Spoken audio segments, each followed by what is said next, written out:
Welcome back to Coffee and Conversation. And as you can see, I have company. I knew I would. The moment I sat down in front of the camera, Audie had been on the other side of the room. He saw me sit in front of the camera and immediately hopped down, crept over, snuck in around my back, climbed up on the chair, and decided that he was going to make an appearance. All right, do you want to come up and let them see your face? All right, we're going to come up. This is his I'm going to come up stance. Come here, let me turn your little face around. Can I turn your little face around? All right, no, I can't. All right, no, he has to be up here. Okay, now the reason I am on the verge of laughing is because we are expecting a serious snowstorm this weekend. And Audie, I don't know. You know, animals tend to pick up on that sort of thing. Audie has been out 3 times today. It's cold, but it's sunny. And I think he may have some sense that the bad weather is coming. So definitely my little boy is going to be in the bed all weekend. Now, I'm not surprised that he came out for the Coffee and Conversation video. He likes the weekend videos better than he likes my Thursday and Sunday evening videos, mostly because he hates Meghan Markle. Can't stand her. It used to be that he just hated the sound of her voice. But after a while, and unfortunately I did this to him, because just the nature of the beast, making videos on that topic means that I very often have to listen to videos with her speaking. So now he's gotten to the point where he sees her face and he expects her voice to follow. So the minute he sees her face, meaning I can't even bring up a picture on my computer without irritating the cat. The minute he sees her face, he's in a bad mood and he makes sure I know about it. However, the weekend videos are different, and I don't know how he knows the difference, but I think he does because he's much more cooperative about making appearances on the weekend. So yes, we have a cat preparing for a snowstorm. He's purring his little brains out. I don't know if you can hear him. But yes, he's very, very happy right now. Not going to be happy this weekend at all. All right, we are going to take a quick break for the intro, and we'll be right back.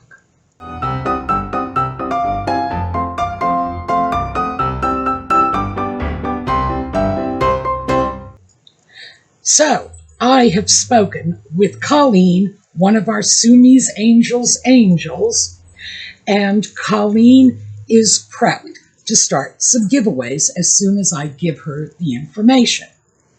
And I want to start off with some handbags and tote bags. Now, I have gotten a number of handbags and / tote bags from Amazon's buying program recently, including a really nice leather bag. I thought, oh, this is going to be a great giveaway item. You've seen one of the tote bags, and then, because I asked for viewer input on the sort of things you would like, one of you had said pet items, so I have a pet bag too. And this is like a pet carrier. You know what? Think Legally Blonde when Elle is going around with her little dog Bruiser in this bag. Yes, I have a Bruiser the dog bag. I got that one in black, which I got it because I tend not to order a lot of black things, and I want you to have some variety in the things that I'm giving you. So I went with black. Black for pets is usually a mistake because black is a color that shows up pet hair like crazy.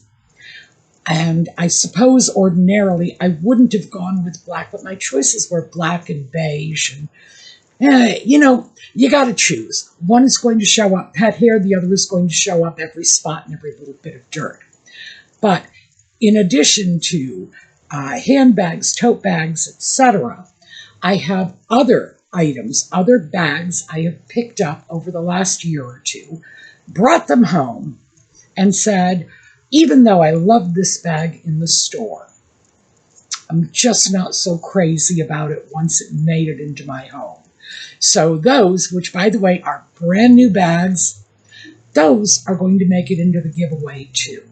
Because, yeah, why not? Ordinarily, when I pick up something at the store, you know, or online, whatever, I get something, it comes in, I say to myself, I don't really like it. Here's the thing, I won't return it. And the reason I won't return it is because I got such a good bargain on it. So I figure if I got this fabulous bargain, why bring it back to the store or send it back to whomever I ordered it online from, when I can pass that bargain on to someone else. It can either be a giveaway for the channel, which is great, because then you will get an item that you would ordinarily have to pay a great deal more for if I wasn't the one acting as your personal shopper. Or I can make a donation, in which case my donation is going a lot further than it would have if I simply gave them the money I paid for the item. Because, yes, I could give them $20 and they could probably make good use of it. Or I can give them an item that I paid $20 for, but someone else would have to pay much more for because they are not quite as good a bargain hunter as I am. Well, I should say dedicated. It's not necessarily that I am such a great bargain hunter. It is that I am highly motivated. You know, my mother, the bargain hunter, sitting on my shoulder, whispering in my ear, don't you dare pass that up. That's too good a bargain. So I have this stuff, and I think it's high time that we started sort of moving it out into the community. And I do love this. I love being able to do giveaways. And the angels over on the suemeangels Facebook page have made this so easy for me. And in addition to the fact that they are taking over that part of it, the interfacing with the people who would like to enter the giveaways, they make little games and contests out of it, and they have a good time. You have a good time. But here's the thing. A lot of giveaways, and I see this on the YouTube channels that tend to expose things like online scams. A lot of this will happen. There will be a giveaway. Some influencer will say, I'm giving away all this stuff. And then 2 months later, one of those expose-oriented YouTube channels will turn around and say, this wasn't a legitimate giveaway. All the goods got given away to their cousins and their brothers. And no. What we have here is the channel is one separate entity. The Facebook group is a completely separate entity. That is run by 4 of our viewers who got together, started the channel. Believe me, if anybody had left it to me to open up a Facebook group, yeah, you got to know, it still wouldn't be happening. So it's completely separate. And because there are 4 angels running that group, it's completely above board. There are so many people, there are so many checks and balances that nobody could get away with any kind of scam here without someone else catching them. And I wouldn't want to risk being caught by any of those angels because, frankly, these are upstanding, honest women who will not put up with nonsense lightly. So, yeah. You have the assurance that everything is above board. Things are going out. When you get the opportunity to participate in one of these giveaways, yeah, you're going to get the stuff. Now, having said that, I have to make a confession.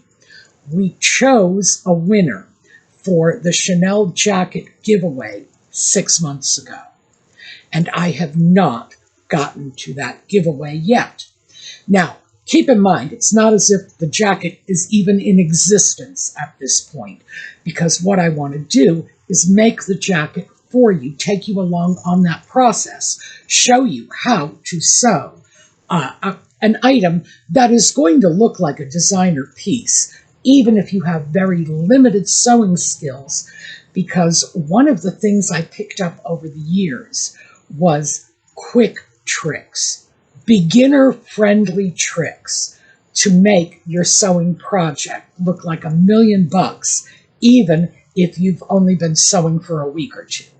And so it's all part of like this giant production of make a pattern, make a sewing video, make a jacket, get the jacket to the viewer who won the jacket. And by the way, we still have her information. It's not like we've forgotten about her. But it turned out to be something that I think I probably should have planned out a little. Well, I definitely should have planned it out a little better, because I had not sufficiently recovered from the knee replacement surgery to be doing this kind of work.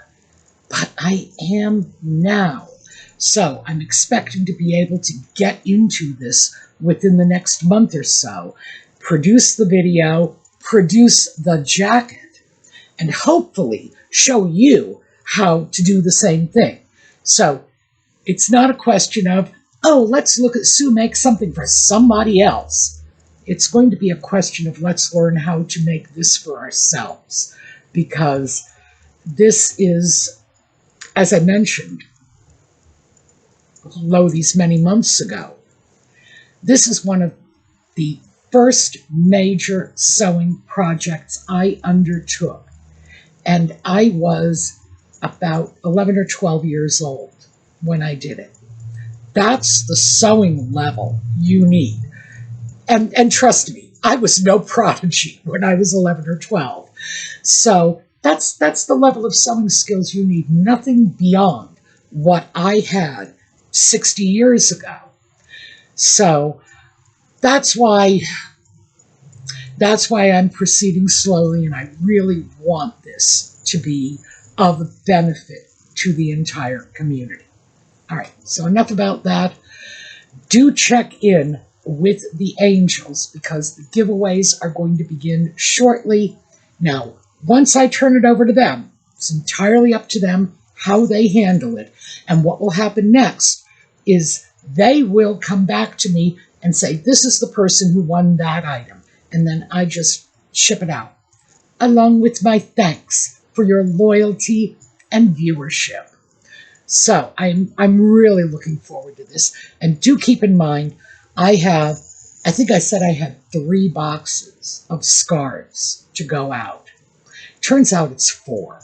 So I have plenty of scarves. And many of these are scarves I purchased. Many of them are gifts from viewers. And they run the gamut. So we're going to be doing those too, because you know how I love my scarves.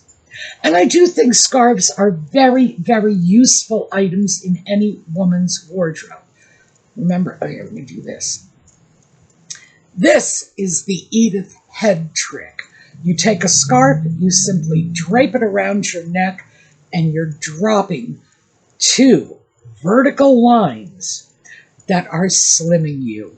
That Edith had always said that was one of her easiest tricks, the vertical lines, but she didn't do it with striped fabrics. She did it with things like a scarf or a jacket open with a shirt underneath. That woman was a genius. So, yes, I'm a big believer in scarves. All right, so what did I want to talk to you about besides this? And this was sort of just random channel business.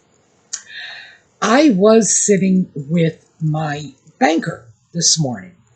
I have to say that I want to laugh when I say that because it's not as if, I'm Jed Clampett with $92 million worth of oil money. But I do have a local bank, and I have people who advise me on how to deal with banking issues, which is good because a lot of people don't have that anymore. Many of us will just go into the nearest bank, and it's often part of a huge chain. It'll be like Wells Fargo or Chase. Yeah, I'm trying to remember. Are they still Chase Manhattan? I'm aging myself when I say this. Are they still Chase Manhattan? I don't know. Or Bank of America. These large chains. Santander. That's another one that has a pretty high profile in my area. We go in, we open an account, we go home, and we don't even interface with anyone at the bank anymore. And some time ago, I guess maybe 2 years ago, I kind of got sick of that and said, I want the relationship with my bank that I had with my bank when I got out of high school, got a job. It was the bank my parents dealt with. I would go in, the branch manager would sit me down and say, let's talk about opening a checking account for you so you can cash these paychecks, and explained about balancing your account. I remember that, and that was a valuable experience for me. And it was valuable in a great many ways because I had a friend, and of course she was my age, so we were just, fresh out of high school, and she had a lot of credit.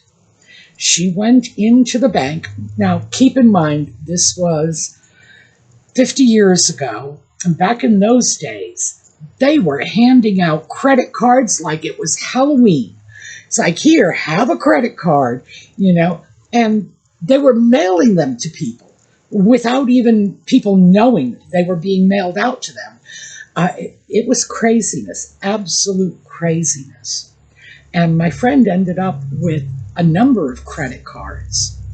And my bank manager, who also handled her account, had pulled me aside one day and said, why don't you bring her in here sometime and you sit with the two of us while we have a talk about this, because it'll be instructive for you too. Now, today we would say that's an outrage. He never should have been violating the confidentiality of her banking business. But yeah, in those days, people didn't consider this confidential. The bank manager said, I see a girl in trouble. I don't know if I'm going to be able to get through to her, so I'm going to rope her bestie into the equation. Yeah, like I say, you'd never get away with that today. But I did go in. I did listen to everything he had to say to her. She and I walked out of the bank, and she said, well, he's got nothing to worry about. I'm not using these credit cards. Well, you got to know that the credit cards were in her bag, and she did start using them. And she got herself into a lot of trouble. Now, it wasn't like she couldn't bail herself out of it. It wasn't that much trouble. I suppose if she had been older, it might have been. But you don't want to go starting off life at the age of 18, 19 in debt. And she did. That is what happened to her. But the branch manager tried hard to prevent that. I'll give him credit for that. Yeah, even though maybe he couldn't get away with those tactics today, his heart was in the right place. And I have to say, I was looking for that sort of relationship with my bank. But what ended up happening as a result of this conversation, okay, you can come in my lap again if you want to. Well, do you want to?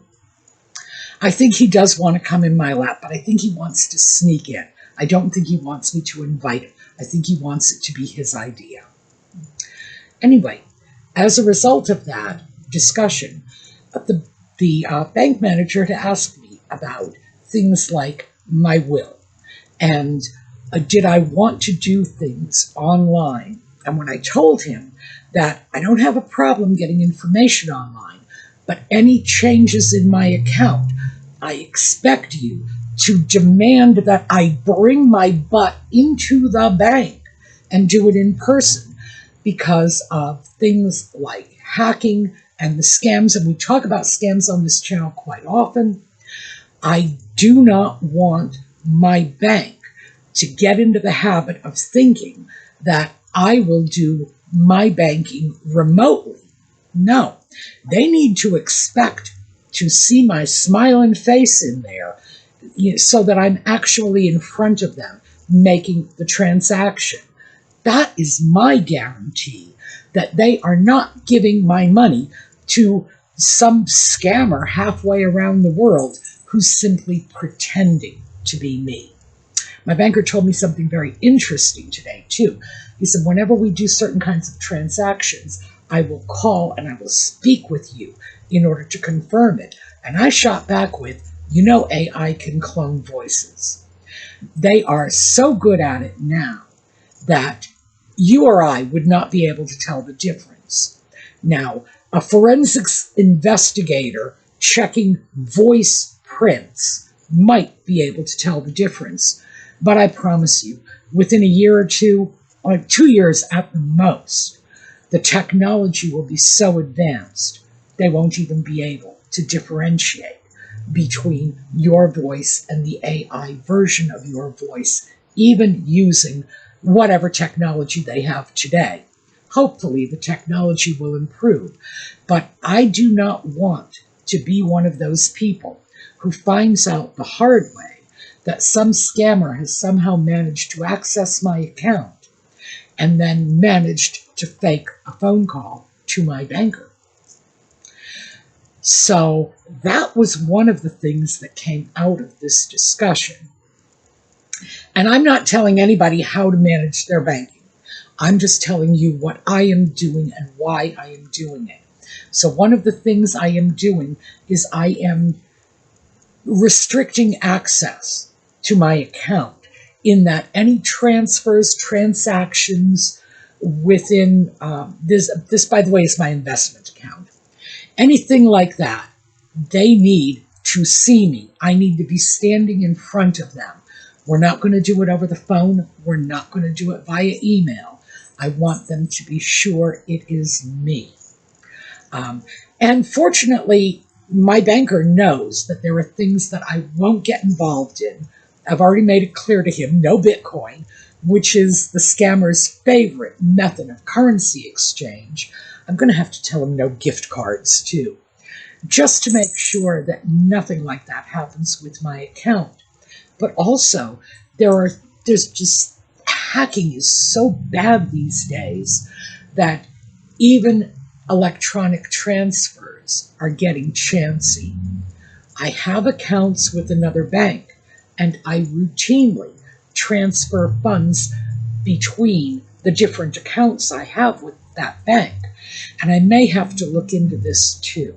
So that was one of the things that came out of this. Another thing was he questioned me about my future preparedness. Do I want to designate someone he can talk to if my behavior becomes suspicious or erratic? Well, in my case, it's my family doctor. If I start behaving strangely and I need a welfare check, my doctor really should be part of that process because she knows me and she is in the best position to determine what is or is not erratic behavior. But then I started thinking, I need to do things like create a living will. I need to create a dying will as well. I need to decide where my assets go when I shuffle off this mortal coil. But I also need to make arrangements for what happens if I am not in a position to take care of myself any longer. The reality is, although I feel I am perfectly functional, I do not feel like I am elderly and ready for the rocking chair and plaid blanket yet. But here's the thing. I could be well past that point, and I probably wouldn't know. That's the thing about losing your grip on what's going on around you, you're the last one to know. And yes, last man standing, I'll be in the middle of the room with a tinfoil hat on my head talking to, my long dead brother, and I won't even realize there's something odd about this. So I am starting to look at making some plans, some preparations. And I've discovered that doing much of this through my bank is 1, easy, 2, free. Your bank does not charge you fees for things like reporting suspicious behavior. No. You just make sure they know who to report it to. And as I say, in my case, it's my doctor. And if they have someone and something looks odd, in general, especially if you deal with a local bank, when they're smaller and you're not dealing with, say, the New York City branch of Chase Manhattan, they are likely to notice these things. And they are likely to be willing to take some steps to protect their customers. I know my bank is. I would also say, if your bank is not, maybe you should do what I did and find a bank that is willing to provide those extra services, because as we get older, that does become more important. Not all of us are in that privileged situation of having family around. Obviously, many of us have friends, but the problem with that is if we're getting older, so are our friends, and our social circles are constricting just because that's in the nature of things as we get older. But again, not all of us have those family networks to rely on. So yes, you can find outside people with whom you have non-familial relationships that are, in fact, bordering on the personal. And when I was young, oh Lord, I sound like my grandmother when I say this. When I was young, your banker was one of those people. You would have your family doctor, you would have your clergy person. I wanted to say clergyman, but even when I was younger, we had female ministers, female rabbis. We never had female priests, but hey. But we did have female clergy. So people like your doctor, your lawyer, your clergy, and to a large extent, your banker was part of that network of people. They called them pastoral professions, so that the relationship with your doctor, your lawyer, your banker was on a par with the relationship with your pastor. And I would love to see that return. I really would. And I have found that because I have the good fortune or the bad fortune, depending on how you look at it, to live in a very small town, I can find that here. Could I find that when I had been living in big cities? Yes, I could. It was possible. You might have to look around, but if I could do it in Boston, in Providence, in Washington, D.C., you can probably do it just about anywhere. All you need to do is find the right doctor, the right lawyer, the right banker. So I wanted to throw that out simply because, as I say, it was thrown out to me today by my banker, and it's something that most of us don't even like to think about, never mind to deal with. But you hit a certain age and it becomes important. So I think it's worth the discussion. So let me know in the comments, have you made arrangements? Do you have a living will? Do you have the other kind of will? Do you have professionals around you, your accountant, your banker, your lawyer, who can step in to make sure you're not doing anything stupid because, you got a love letter from the Nigerian prince who will be yours for life if you just give him $300 in gift cards. Yeah, you hit a certain point and you do need some of those backstops to be in place because you just never know what the future holds. All right, let me know in the comments. Are you looking at this? How are you dealing with this? I'm especially interested in hearing from those of you who don't have family relationships of either family close enough physically to you or close enough emotionally to you to be a resource. Have you looked at this? And where are we going to go with it? All right, check out the suemeangels Facebook page. That's where the giveaways are taking place. I will make sure Colleen gets the pictures over the next few days so she can get the giveaways started.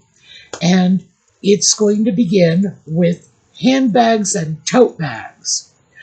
All right, thank you for being with us. I'm glad we got a few minutes of Audie time. I hope to see you again tomorrow. And in the meanwhile, have a terrific day.